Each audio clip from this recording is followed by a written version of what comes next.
Hey everybody, welcome back to Jeff Bowles Central, the only place on the internet you get to entertainment shrunk down to a little tiny little guy, and then maybe he shrinks back to something big, kicks you in the face, and you're like, damn, entertainment. Something like that. Hey, like, subscribe, do that for me, will you? I'm a friend. You can do that for me. I haven't done a movie review in a while, so I thought I would review Ant-Man and the Wasp, which just came out. I am, for information's sake, I am a pretty big Marvel fan. I'm also a DC fan. I'm a comic book fan. I like comic books of all shapes and sizes, but I do appreciate superhero books just about more than anything else. And you know what? Like, I am such a huge fan of the MCU. I can't even tell you, like, what they have done with all my favorite childhood characters, put them into this amazing working cinematic movie universe. It's pretty incredible, and I think that the movies just keep getting better and better. And of course, this year, Ant-Man and the Wasp is the third MCU movie. The first one, of course, was Black Panther, which was fantastic. Who didn't love Black Panther, man?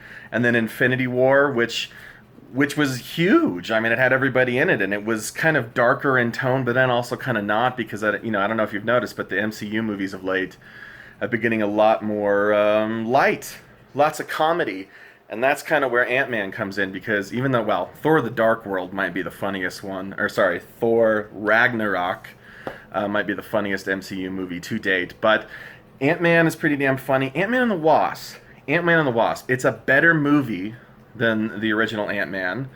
And the original Ant-Man had a lot of development problems. They fired Edgar Wright, the director, who also wrote it, so they retooled the script. Then they got another director. So it's kind of no wonder that that movie feels a little uneven, but I was actually surprised when it came out, thinking, wow, this actually did turn out pretty good. These MCU cats, Kevin Feige, they actually kind of know what they're doing here, don't they? But Ant-Man and the Wasp, it's a nice contained product from start to finish. It was one thing, helmed by one guy, and it shows.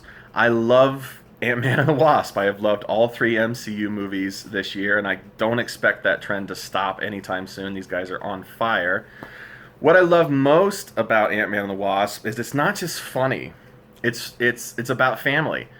Sort of like Guardians of the Galaxy. This one is about family. Like, these characters are really coming together as family, and maybe it's just because I'm 33 now, but family kind of matters to me.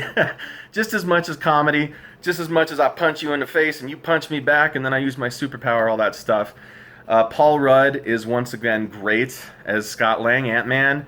Evangeline Lilly comes back as Michael Douglas, and Michelle Pfeiffer is also in this, and she's pretty cool as well. But Evangeline Lilly kind of steals the show as the Wasp. She's fantastic. She's cool. She's confident. Little sexy, which is not a problem for me whatsoever. But the comedy is fantastic. I've heard a lot of people complaining, especially critics, that the comedy overwhelms, like, the structure of it. Like, it kind of impedes on it feeling like a nice, contained, well thought out, structured, plotted movie. And I didn't find that at all. I thought the comedy only helped. He's got these three like tag team bozo guys who hang out with him. We're all excellently funny, especially Louis. Like, he's absolutely funny. And it goes some amazing places. Really get a lot more developments into the quantum realm, which they kind of glimpsed at in the first movie. The villain, I thought, was cool. I saw it with Carrie, my wife, and she didn't really like Ghost, the villain, but I thought she was actually very, very cool. So often in comic book movies, and this is just because this is so often in comic books, the villain is the evil person doing the evil thing for the evil reason. That's kind of it. But Ghost, in this movie, she's trying to save her life, and kind of undo the damage that S.H.I.E.L.D. and Hank Pym, Michael Douglas, did to her. So it's relatable. There's pathos in that character. There's pathos in the whole thing. You don't just despise them. And you know what? I gotta say, this is a great MCU movie. Better than I thought it'd be, and I liked the first one. Believe you me. Believe you me. And so I say you should go see it, especially if you like Marvel.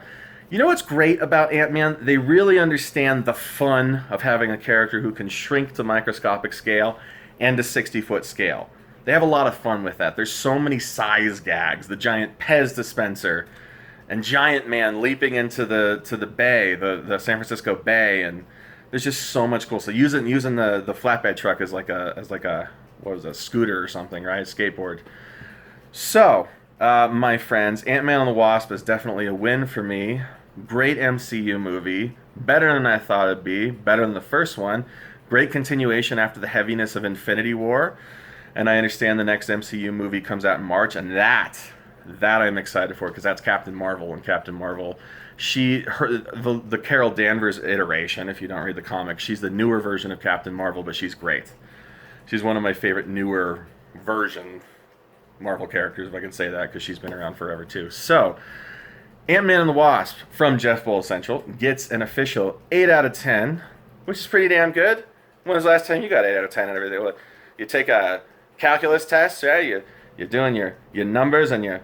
I didn't take calculus, so I have no idea. I figure there's like giraffes. Do you draw a picture of a giraffe? Is there giraffes in calculus? Probably not. 8 out of 10. Loved it. And hey, like this video. Subscribe to Jeff Bowl Central. Music, video games, entertainment. All year long. Every week of the year. You won't be disappointed. Catch you next time. That was a weird one. Catch you next time.